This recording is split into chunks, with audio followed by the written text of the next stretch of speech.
but also you looked into, some of the TV shows that focus on true crime. No, I didn't. I was supposed to, but I didn't. So we're gonna wing it really fast. No, like I'm talking to Cassie, and I want to write. They also talk about marriage. They almost talk about murder. What are you talking about? Heteronormativity again? Yeah. Talk about murder. She's like, "Ooh, now I'm intrigued." EEOA. What? No. EEOA. No. EO. What? Are you having a stroke? What? EOA. EOA. Yeah, equal opportunity a-hole. Oh, okay. I don't know why the EEOA came from. I had to think about that for a second.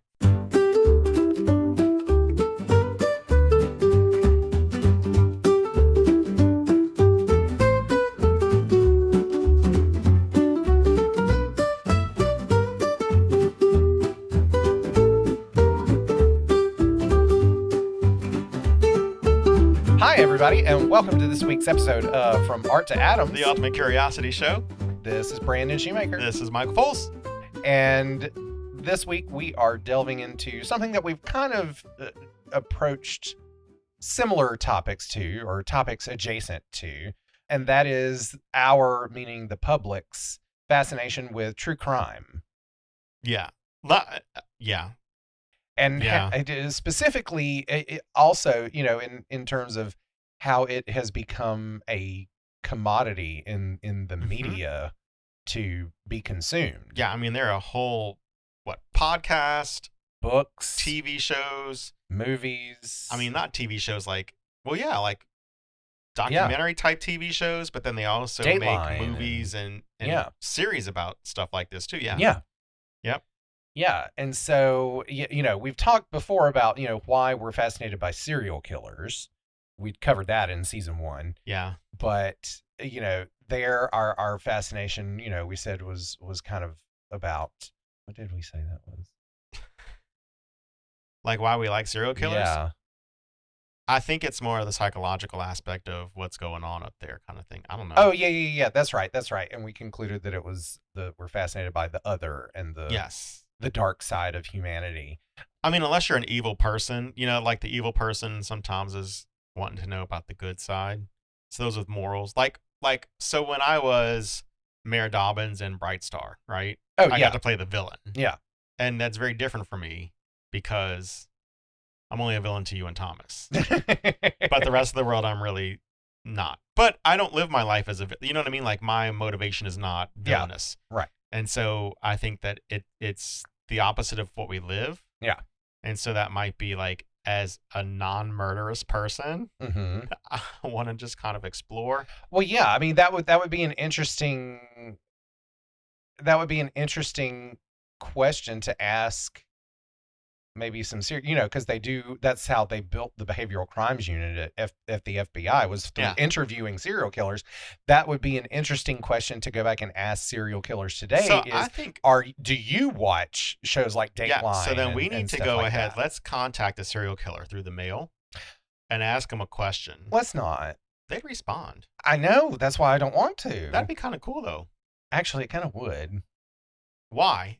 Ask yourself why that would be cool. Well, again, because from my perspective, I would be fascinated by their psychology That's why we study the brains of crazy people. Yeah. Anyway. All right. Now that I'm effectively freaked out for the day, we can go home. Yay! So let's talk about the evolution, as it were, of the true crime story. Because really, you can trace it all the way back to the Bible to find the first true crime story, and that was of Cain and Abel. Okay, tell me. You know the story of Cain and Abel? Yeah. Yeah. So you have, according to the Bible, the world's first homicide, and he's pretty much a psychopath, as we would classify him today. In other words, my point with that is true crime stories have always been around. Mm-hmm. It's not like a new fascination that we've developed. Right. We just have way more sources of it, I guess. Yeah, Like exposure to it. exactly. Different exposure mediums. Exactly. Or mediums. Eh, Media. yeah. Yeah. And in all types, I mean, like we mentioned earlier, books, podcasts, movies, Yeah. TV shows, they all are finding opportunities to explore true crime. And in terms of like our modern telling of true crime stories, the what the precursor, the precursor to shows like Dateline or 48 Hours, go back to the pulp tabloids of the 30s, 40s, and 50s. Mhm. You had the same thing where these true crime stories were kind of treated scandalously or Taboo-ish. well, yeah, taboo, but also sort of exploitatively. Okay. It was sort of like an exploitation of the stories. They were seen as sort of like something that you would keep on the down low, Mhm. we would say today. And then flash forward to like into the 80s and 90s where it was no longer really seen as anything taboo to be interested in true crime. It was something sort of brought out into the open, into the sunlight. And so in the 80s and 90s, you have court TV where, you can watch court cases. Did you ever watch court TV? No. I did for a while because I was thinking for a while as an early teenager that I wanted to be a lawyer. And so I decided against it because after watching court TV, I was like, wow, being a lawyer looks really boring. And so, You was watching the wrong kind of court TV then. well, but I mean, it was like, everyday type stuff. And so it was like, yeah, I don't want to spend my life just doing that. So, And then you became a teacher. Because, you know. because that's, well, I don't know. That's more exciting than, yeah, being in a courtroom a lot of days. I'll tell you that. Uh, yeah, I guess. There's a lot of homework being a lawyer. Yeah. They make it look way more glamorous on TV, Oh, yeah. for sure. Absolutely. Absolutely. Yeah. There's a lot of researching and Well, that's like Max. Max will tell me he won a case or something, but that yeah. he's been like working on for like weeks and months, Yeah. So, It's a lot more nose in a book yeah. type stuff because you have to find legal precedent and There's a lot, yeah, it's like you said, there's a lot of research on it. yeah. Anyway, but that's not what this podcast episode is about. So There's our first branch into not related to this topic. not on the topic. Our first ADHD moment of the day. Of the podcast. Of I'm the sure it's not podcast. of the day for sure. Absolutely. Just go back to dinner. Uh, but anyway, looking at our medium in particular with podcasts, some of the top podcasts out there are devoted to true crime. You have Crime Junkie, Last Podcast on the Left, My Favorite Murder. All those are specifically about true crime stories. So, My Favorite Murder? uh-huh. Like who's got a favorite murder? You've never heard of that podcast? Well, No, because you don't. I don't listen to podcasts. Well, and you except didn't for do this your show one. prep, so I listened to. Well, I wasn't in charge of podcast topics either. I was in charge of TV topics. I know, and you didn't cover those either, so that's my point. You don't know but this is just the beginning. You don't know what I've covered yet. Okay, well then dive in here. No, go back to what your thought is. You talking about podcast first. Yeah. Anyway, the point is, the true crime genre in podcasting is one of the biggest, if not the biggest. So, that's just another piece of evidence that, of just how vast our fascination is with true crime. But if you look at it from the psychological lens, because people have asked psychiatrists this very question, and from the psychological perspective, they say that it's evolutionary, really, and that it's based on survival. If we see what others have done in this particular Situation. scenario, yeah, then we're able to put ourselves in their shoes and we're planning mentally what's going to happen when we're in that situation. exactly. Yeah. So our minds like for things to be predictive. We like to be able to predict the future, essentially. And part of that is imagining ourselves in that situation. How would we respond? And that's why I watch scary movies. Yeah, that's exactly why people watch scary movies. It's for the same reason. It's all the same. I am learning what not to do. Yeah, yeah. Like when somebody with machete comes after me, I'm not going for the woods. I'm not running in the woods, and I'm not gonna be looking behind me either when I'm running. I'm just So gonna go. go. Yeah, I'm a run. But like when you run away now in the horror movies, they're always running in the woods and they're always looking behind them like they're trying to find the killer, Oh yeah. and that's when they fall. Oh That's yeah. stupid. Yeah. So you're just gonna run until you fall. I'm not gonna fall. Oh come on. I can run without falling. When's the last time you ran out in a sprint? Yeah, but I'm also again not running in the woods. I'm going for the street. What if you're in the woods? That's why I don't go in the woods. I ain't gonna worry about that. I'm not putting myself in that situation. When's the last time you saw me go in the woods? Well, to be fair, where do you have woods to go into? I'm in the campgrounds and everything like that, but I'm not gonna go venturing off on a hike. What You go to Bringle Lake. campgrounds? Oh. Bringle Lake's got the walking path, which is in the woods. Oh, I would go there. Oh, and you wouldn't. I mean, but the walking path is kind of smooth. It's not like you're running over leaves and stuff like that. Yeah. There's no like bear trap waiting for me to get my ankle snapped out on. Yeah. Yeah. Mm-mm. But yeah, exactly. The same reason why we like scary movies and we watch scary movies is the same reason that we are fascinated by true crime.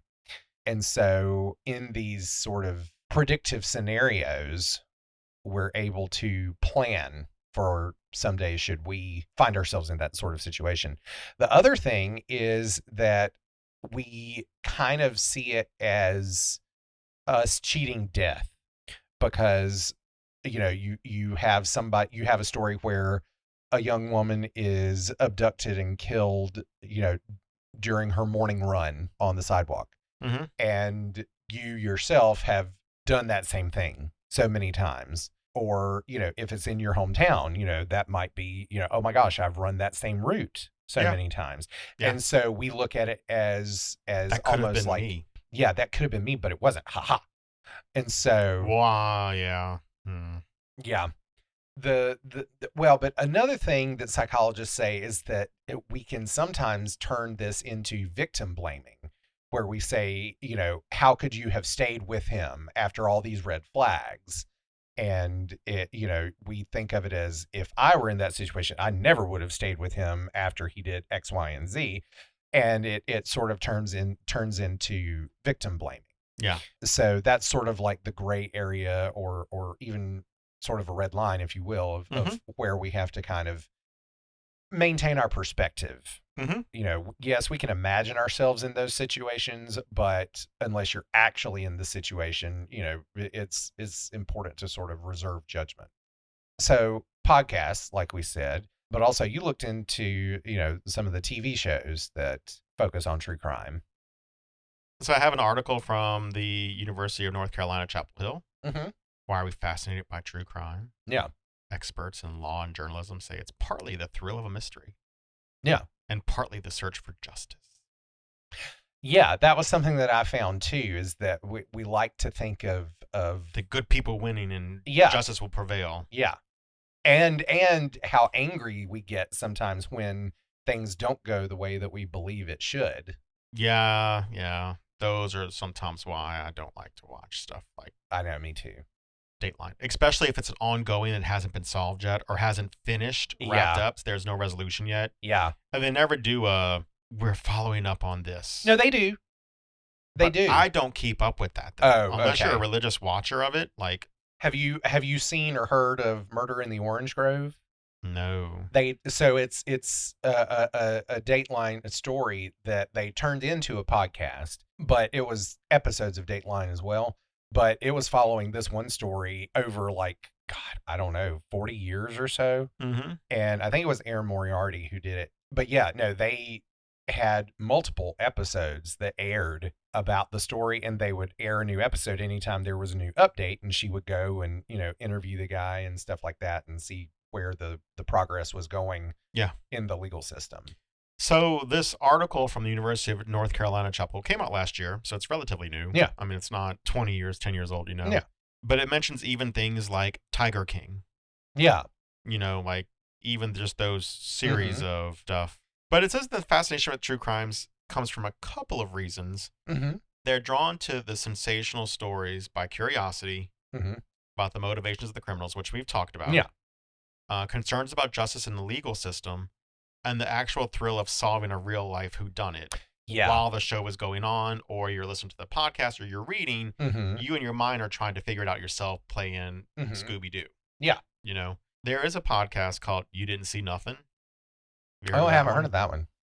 So that's one that they mention in here. But so this is not something that's relatively new. This is stuff that is of interest to humans dating all the way back to the 16th century. Yeah. Because they used to publish pamphlets Mm. and literature about sensational crimes. Yeah. I mean, even think about like, let's go back to like early 1920s, I guess, 30s. People like Bonnie and Clyde. Yeah. Or Billy the Kid. You know, like those were, Yeah. people were enamored by that stuff. Oh, like yeah. they became celebrities in their own right Yeah.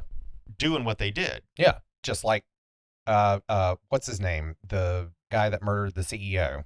Luigi. Yeah, Mangione. So there's Patricia Bryan, a law professor at the university, co-authored a book, Midnight Assassins, A Murder in America's Heartland.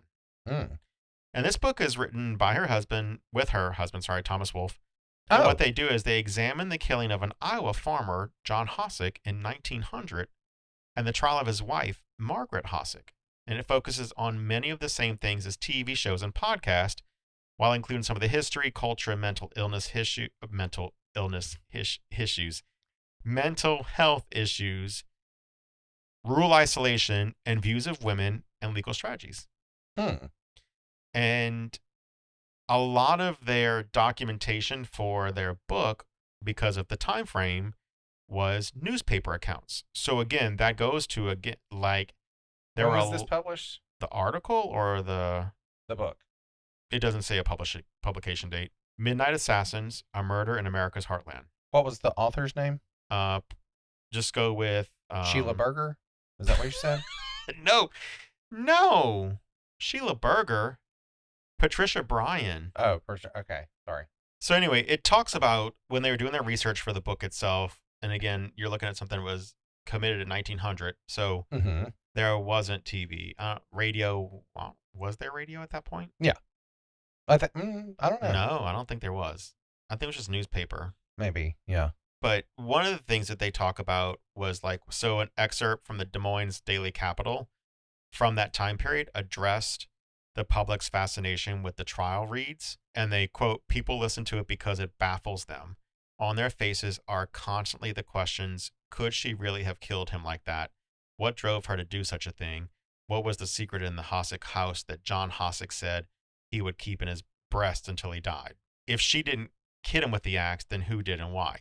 So I think a lot of it goes back to, can you solve it? Yeah. Figuring out what the motivation was behind it, trying to put yourself in their head. So there's just a lot of different aspects on that. Mm-hmm. They also interviewed another guy who was a reporter for a local television station up there. He worked for 16 years. And he said that true crime's appeal stems from a sense of justice and feeling that the justice system broke down in some cases. The murderer winds up not paying the consequences. Maybe it's ineptitude by the investigator or prosecutor, or even malfeasance where people get bribed. This person committed a murder and should pay. And so there's a lot of like looking for justice in the system of that. So there are a lot of different reasons of why we're interested in those. Sometimes it's just exploring the darker side of humanity. Yeah. Like when you think about it, it makes us confront the crime, the details of the crime. Yeah. And then you really think, how can someone do this? Right. And, what is the human capacity for both good and evil? And that provides, I guess, conversations and topics on it. But, Well, I mean, and two, there are several sort of landmark true crime books that are out there. Probably one of the earliest that really became widely successful was Truman Capote's In Cold Blood. Yeah. And that took a very sort of specific approach to the crime. But then you also have books like Helter Skelter about the Charles Manson murders that was written by Vincent Bugliosi, the district attorney who prosecuted him. And then you have probably the most prolific author of true crime, Anne Rule, who got her start writing about her own personal experiences of working alongside Ted Bundy. Mm. While before he was ever accused and captured, but Right. just, Before it was discovered he was doing it. right. And Yeah. realizing that, he was actively killing women while she Was knew friending him and just, Yeah. everyday conversation with him. So that leads to, it could be anyone you know. It could be the Exactly. person you sit next to at work, and you would never know what goes on once they leave. Yeah. But think about how good of a person. No. Think about how good of an actor he had to be to separate A and B. Well, and that's beyond acting. That's just psychopathy. That's part of being a psychopath, is that they are One person. expert charmers. They are able to just, charm the pants off of something. Yeah. I just know that if it was me, I would not be able to go to work the next day and act like nothing happened. Oh, yeah. You know what I mean? Yeah. Well, luckily that's because you're not a psychopath. But, And we have that in audio, folks. He admits it. well, yeah. Even though he and Thomas say I have a dual personality. Oh, you do have a dual personality, but that doesn't make you a psychopath. That just makes you an asshole at times. No, I don't. No. Anyway, but I mean, I am an asshole, but I don't do it as one person or the other. Okay. I'm an equal opportunity asshole. Oh, God, I'm gonna have so many bleeps in that because it's all too funny to take out. EEOA. What? No. EEOA. No. EO. What? Are you having a stroke? What? EOA. EOA. Yeah, equal opportunity a-hole. Oh, okay. I don't know why the EEOA came from. I had to think about that for a second. Folks, Equal employment. That's what you were thinking. yeah, so equal opportunity employer. Yes. EOE. Yeah. That's what you were thinking of. Yes. Anyway. Oh yeah, Anne Rule. But yeah, she was able to take her own experiences and, turn them into a book that essentially, told others, hey, be careful because you never know who the psychopath could be. And then was able to find other stories for the rest of her life, really, to tell. Yeah. All in the true crime genre. So we talked about how, we like to be able to predict the future and be prepared for things before they happen. Mm-hmm. But another reason why we find these stories so fascinating that psychologists have examined, and this is a theory that comes from Freud actually, but it's called sublimation. And basically it says that it creates it acknowledges that we all have a dark side, and that most of us who aren't psychopaths go through life keeping that dark side at bay and tamed. Mm-hmm. And so, another instead of calling it a dark side, I guess they refer to it as an aggressive drive. So a drive for aggression. And, so the theory of sublimation says that reading or watching or listening to these true crime stories offers us an outlet for that aggressive drive, for that dark side within us, to hear this or watch this and be able to, I guess, maybe sympathize in a way mm-hmm. with it. And so, if you look at it from that perspective, there is a little bit that, by that theory, it does acknowledge that we have a little bit within us that does have this morbid curiosity mm-hmm. about it. But again, psychologists say that that's all fine and natural and totally healthy. So it's okay for us to do that. To read the stories and to watch the stories. Right, that's what I'm saying, yeah. Yeah, absolutely. So my thing is, because I can easily go down a rabbit hole of watching a bunch of Dateline or 48 mm-hmm. Hours, mm-hmm. but I have to sort of temper myself with them and with them, I have to temper myself with the episodes because if I watch too many of them, I start to get really paranoid. Like I'll start thinking to myself, "Oh my gosh, some of these people, like especially the ones where people were falsely accused, Hmm. it really is just sometimes the case of being at the wrong place at the wrong time." What? Nothing. So like I pulled up according to People Magazine, and this was updated June 1st of this year. Uh huh. The best true crime documentaries that you can stream right now. Oh, do tell. And there's a list of them. Okay. So, Fred and Rose West, a British horror story. Hmm. Fred and Rose West seemed like an ordinary couple, but behind closed doors, they spent 2 decades committing horrific crimes, abusing and murdering at least 10 young women, Oh God. including 2 of their own daughters. Oh God. And that's on Netflix. So if you have Netflix, you can watch Fred and Rose West, a British horror story. Mm. Okay. Okay. Sherry Papini. Spell This it. is the one who Papini. Papini. This is the one who faked her own kidnapping in 2016 Oh. and then spent 18 months, a year and a half in jail because of it.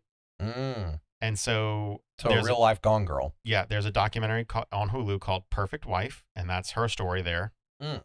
And in this one, it says that she breaks her silence, Oh. reenacts her disappearance, takes a polygraph test, and makes explosive new claims. So on Max, you can watch Sherry Papini Caught in a Lie.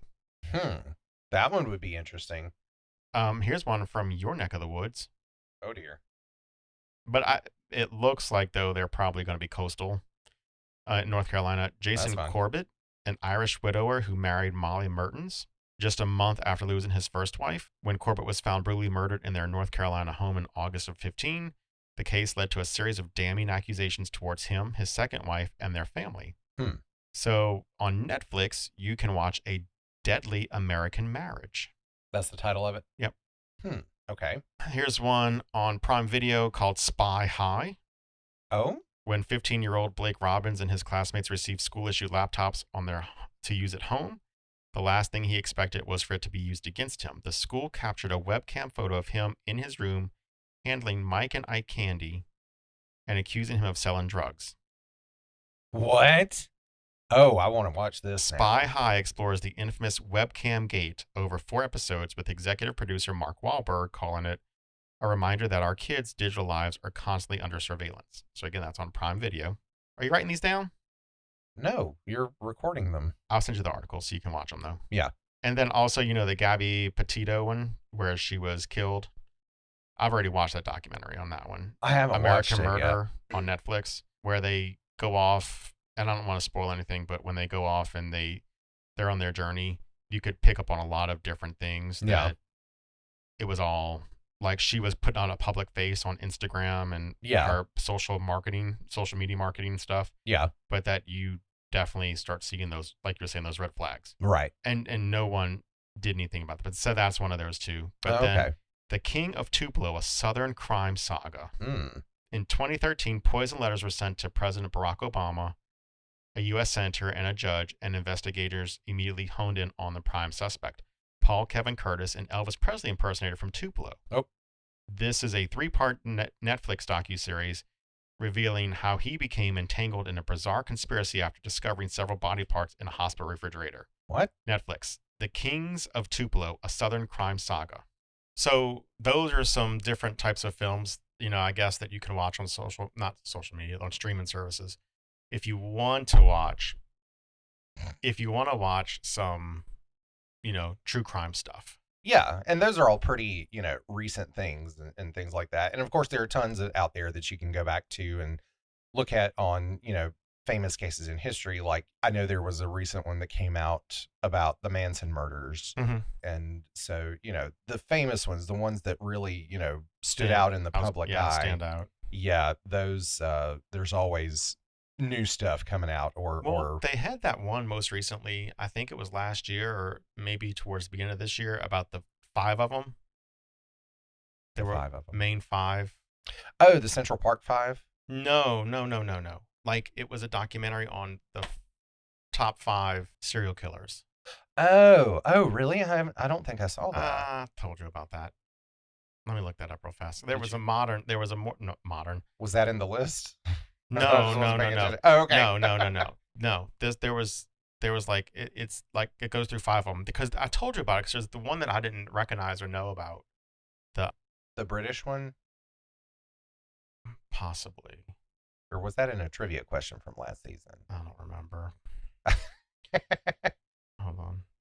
This is what happens when you get old. All the information just starts to meld I remember together. talking about it because yeah, Invisible Monsters, serial killers in America. They talked about Ted Bundy, John Wayne Gacy, Jeffrey Dahmer, the Green River Killer, and BTK. And you talked to me about Yeah, this? because I know you like this kind of stuff. But I Okay. didn't recognize who the Green River Killer or BTK were. Like, I didn't know who that was. Oh, yeah. And you knew who they were. Yeah. And I was like, yeah, that's right up your alley. Yeah. We didn't talk about it on the show, though. No, no. I talked about Oh, like okay. just because I saw it and I said, oh, you'd like this. Oh, okay. What Yeah. was it called again?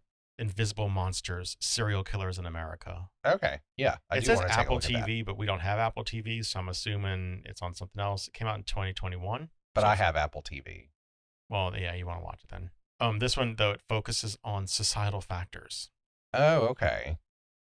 That play into the serial ability to killers. operate undetective. This is the one that talked about like they got away with it because the police were not organized, and like especially for like Ted Bundy, Hmm. the police in one city or state were not communicating with the police in Florida and stuff like that. So there was no connection between. Okay. I do vaguely remember us talking about this. Yes, there was no connection between police. So, like, if you did something in, let's say, Oregon, Yeah. people in Maine would never know because they didn't talk about anything. Right. So yeah, so we've talked about a lot of the different theories behind, the psychological aspects of why we are drawn to true crime.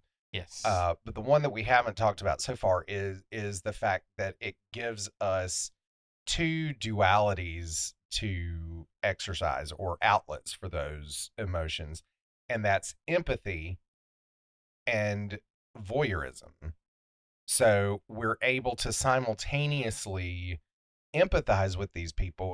We see what they're going through, and that's also what enables us to imagine ourselves in those situations and be able to prep ourselves for.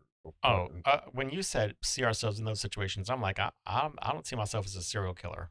No, not those You mean as the situations. victim? As the victim, yes, Okay, you need yes, to yes. specify because I was like, God, I don't see know. ourselves in those situations as the victim, which Yeah, enables us to. prepare for should we ever find ourselves in these situations. Which number one, I never plan on it, Well, you and hope not, but let me tell you something.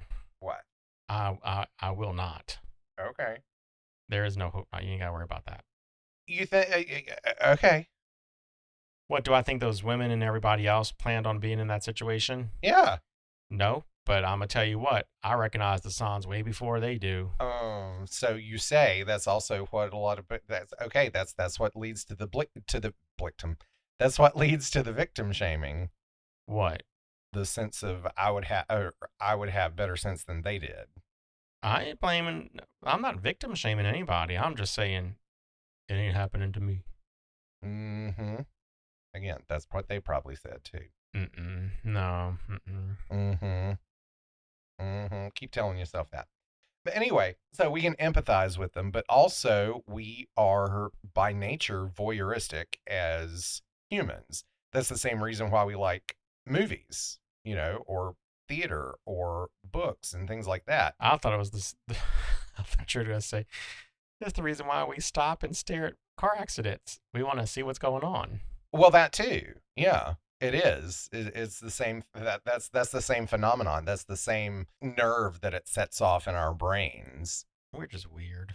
People are just weird. Yeah, yeah, we are. But no, we do. We enjoy watching things. The voyeuristic aspect of it, it is. That's the same reason why we watch movies. We like watching things unfold. Is it because we want to be in the know? Well, I think it's all these things. It's yeah, it's because, well, for one, we want to be in the know, we want to be informed, but we also want to just purely be entertained. That's where the voyeurism aspect comes in, is just, I think, for entertainment purposes. We find watching scenarios, watching situations unfold entertaining.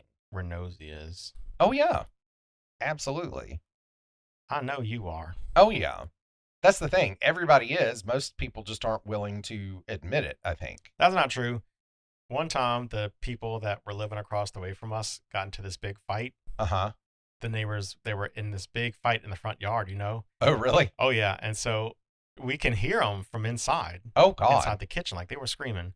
This was years ago. We had first moved into the house. Uh-huh. And Was it the same people though? yeah, Okay. yeah. And tell me why me and Thomas are like outside watering the plants all of a sudden. Yeah. It's like that lady who goes and vacuums her yard, Yeah. her lawn. Yeah. She's vacuuming her lawn so she can find out what's going on. Uh-huh. Who was that lady on Desperate Housewives? Was it Hooper or something like that? You know, the one that got killed, the nosy neighbor. Which one? The older one or Mm-hmm. Oh yeah. She was like in the first season. She was removed. Oh gosh, I can't remember now. I It's see her been too face, but you know who long. I'm talking about? Well, no, picturing Mrs. Landingham. No, that's not her. But she But, was in Desperate yeah. Housewives as one of the nosy neighbors too. Yeah. But that's not who I'm talking about. I mean, they were all nosy neighbors though. Oh, Wisteria. I know. I should go back. I never finished watching that series. I don't think I saw the last 2 seasons.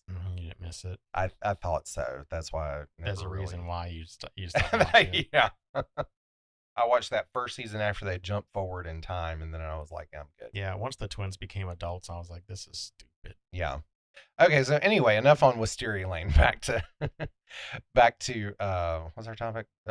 True crime. So what are our final thoughts on our fascination with true crime? I mean, I agree with what they're saying. I think people are just nosy. I think we wanted to know what happened, and we want to, make sure that. I don't think we want to make sure, but I think we kind of go through that, like we were saying with like the justice thing. We want to make sure that the good prevailed, and Mm-hmm. Well, they yeah, didn't get away with it, kind of thing. Well, yeah, because I mean, it's like you were saying, like the ones that are left unresolved. You're left thinking, well, wait, what happened? They don't know? We don't like that. Hey, well, on the same note, I just thought about something. So on the same note, though, we Mhm. watch these to be informed, right? That if it ever happens to us, kind of, you know what I mean, like a self-preservation thing. On a subconscious level, yeah. Right. Well, do the serial killers watch these things also to become trained? Oh God, I don't know. I guess that's possible. Yeah, I never thought about it that way. That's some scary food for thought. I'm gonna keep Thomas away from these things. Please, out of the two of you, do you really think he's the one we have to worry about? Yes, it's always the person who reads the books. You never, ever, ever hear someone going crazy or serial killerish after reading comic books or building Legos. Just saying. I don't know. Does he have a copy of Catcher in the Rye? It does not matter. I don't You think know- he does, actually. Do you know that conspiracy theory? It's something about the all these major assassins were found with a copy of Catcher in the Rye or something like that. No, I don't think he's got one. Anyway, But I'm telling you, if it was a comic book person doing all this, we'd all be in costume. Mm. And because we're not, it's a book person. well, and like the writing of Anne Rule has taught us, it is the quiet ones you have to watch out for. Oh, well, never mind. It's not him. He ain't quiet. And you laugh, but that's true. Hey, whatever it takes to exonerate him, just so that Even in his sleep, he's not quiet. he talks in his sleep. And he snores. Oh. Oh, Lord, he snores. Oh God. Anyway, keep in mind he does actually listen to the podcast now. Good. No, he doesn't. I like how you think he does, but he doesn't. Oh. No, he does Just not. the episodes that he's in. He's like a movie star. He only watches his own movies. I promise you, he will not have. What could I say right now to where we could test to see if he knows or listens to it? Oh, I have no idea. Well, we don't even know when this one's going to come out. It doesn't matter. I could just say something random, and if he hears it, he'll come up and tell me, "Hey, Thomas, look, if you're listening to this podcast, I want you to come up to me and specifically put your thumb up in a thumbs up position at the same time and say I love you." You're never going to remember that. But if he does it, I'll look at him like, "What the hell are you doing? You're so damn weird." And then he'll say, "Remember?" To prove that I listen to the podcast. That's right. I'm telling you, he's not going to. A test. Gosh. Anyway, back to your final thoughts. Well, I mean, like I said, I think there's weight to the fact that we do that for preservation and I want to say like anxiety sometimes will like clear things. Like I like we've talked about my anxiety like that. Mm-hmm. And I don't like being in traffic because I feel like I'm trapped Yeah. like in traffic, Yeah. and I'm always looking for a way out, which is why I drive like I do. Mm-hmm. I don't think it's that. I don't think we watch it for that reason, but I think we just have a morbid curiosity. I We think we're do. we Yeah. we just I hate saying this, but people like better them than me. Well, yeah. That's what the psychologists say. That's definitely one.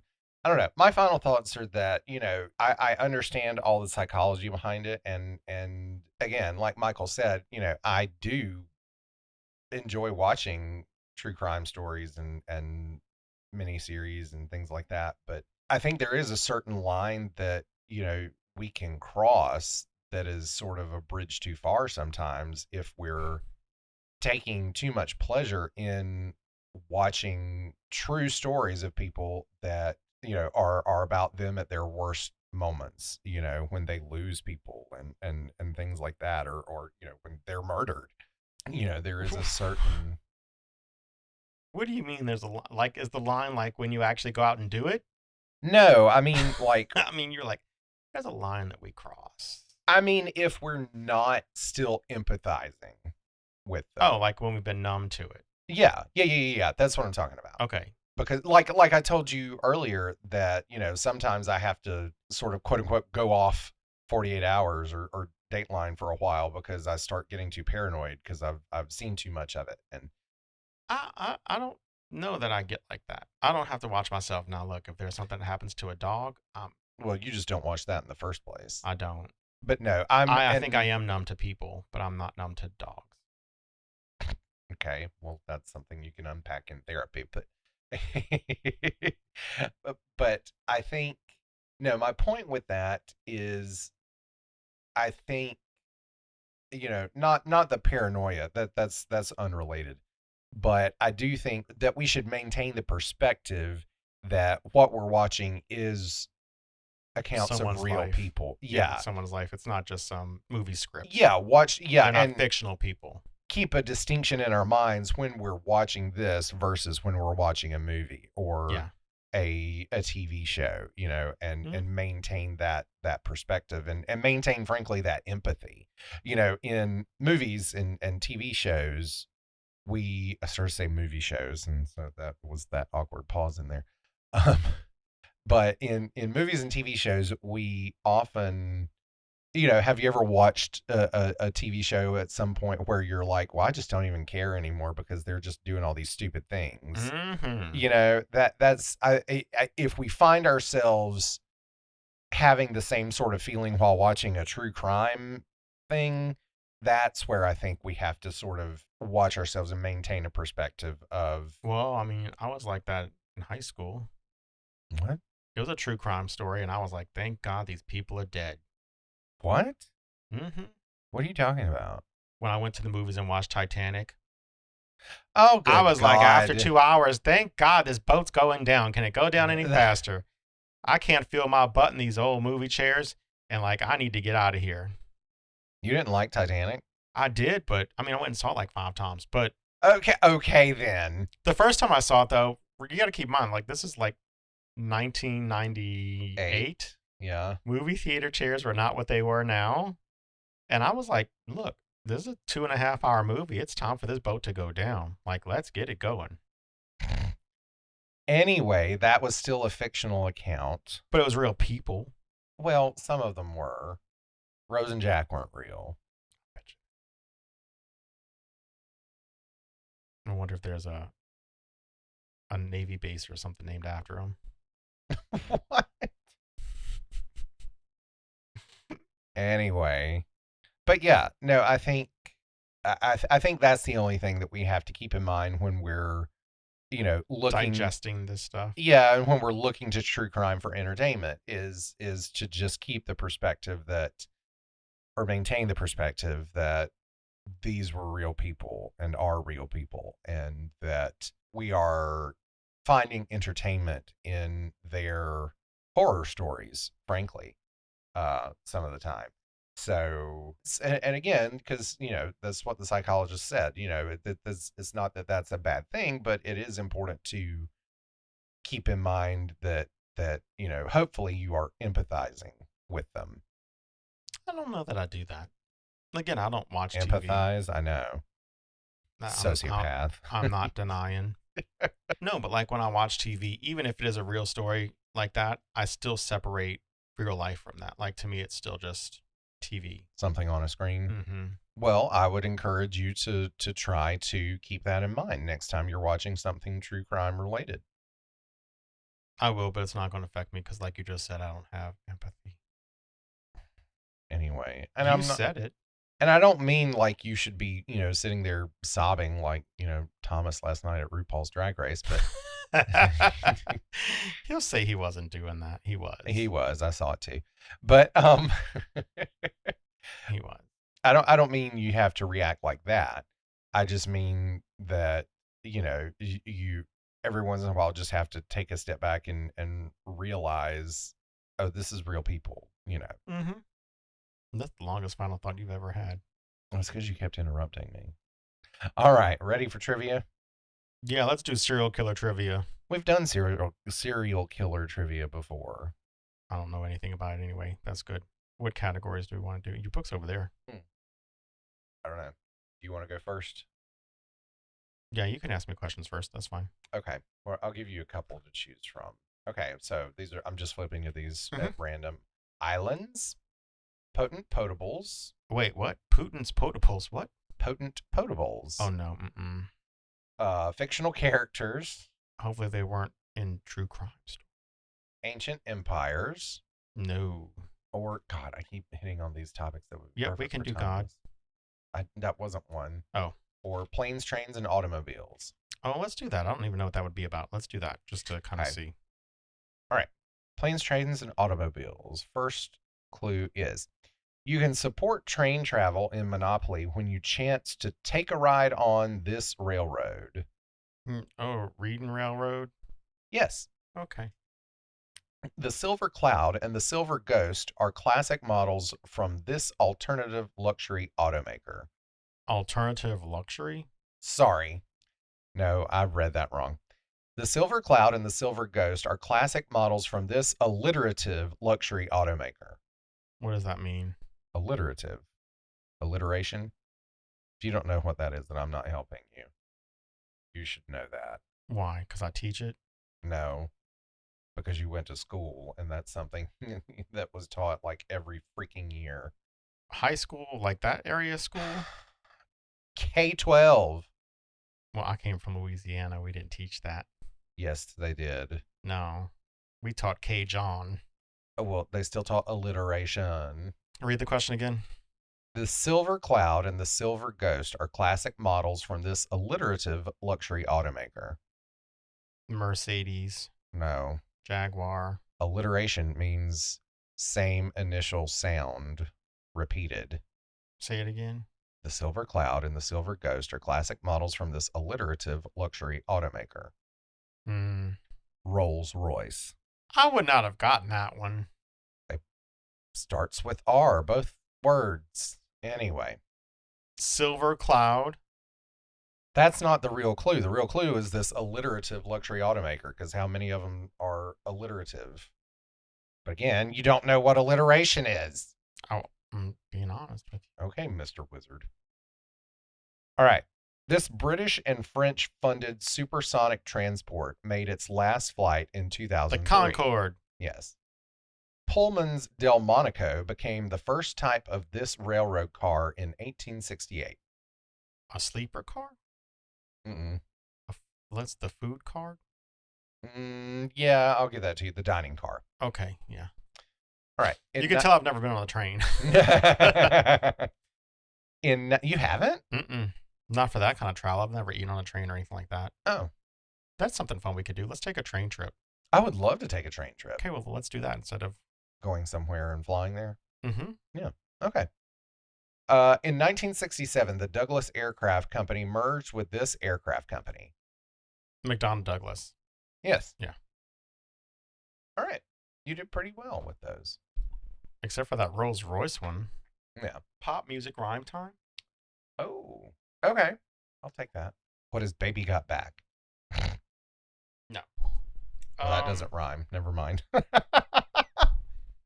Okay, are we ready? Mm-hmm. So, pop music rhyme time. Okay. You know what the category would mean? It's pop music lyrics and they rhyme. Not lyrics. No, it's something that goes with either an artist or a song or something like that. Oh, okay. Okay. Gotcha. Like the first one is Doggy Dog's Chicken House. What are Snoop's Coops? Yes. Yeah. Jagger's Ballpoint Pens. What are Mix Bix? Mm-hmm. Let me emphasize the B. Hagar's Night Clothing. What? Hagar's Night Clothing, sorry. What are Sammy's Jammies? Yep. Marley's High Arching Tennis Shots. Oh, what are Marley's High Arching Tennis Shots. Marley's Volleys? Nope. What is it? What are Bob's Lobs? Oh. What did you say? What was it? Read the clue again. Marley's High Arching Tennis Shots. Why was I trying to rhyme with Marley? I'm stupid. I don't know. Ex-Black Sabbath singers Muppet Bears. What are Ozzy's Fozzies? Yes. Okay, that's all 5. Awesome. You kind of got the same score that I did. Yeah. We tied. All right. Well, that does it for this week's episode of From Art to Atoms. And what a week it's been. Thanks for listening, and we hope you have a great week. We'll see you guys on the flip side. Bye.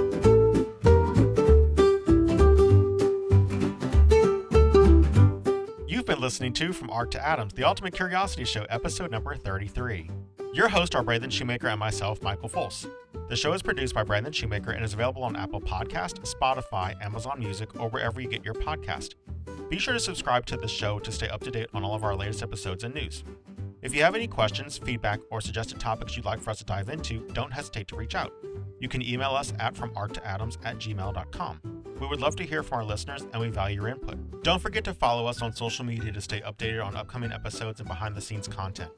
You can find us on Instagram and YouTube at From Art to Atoms, as well as now on TikTok at _From Art to Atoms. If you enjoyed today's episode, please take a moment to rate and review us on your favorite podcast platform. Your support helps us reach even more interested minds like yours. Thanks for tuning in, and stay curious, everyone.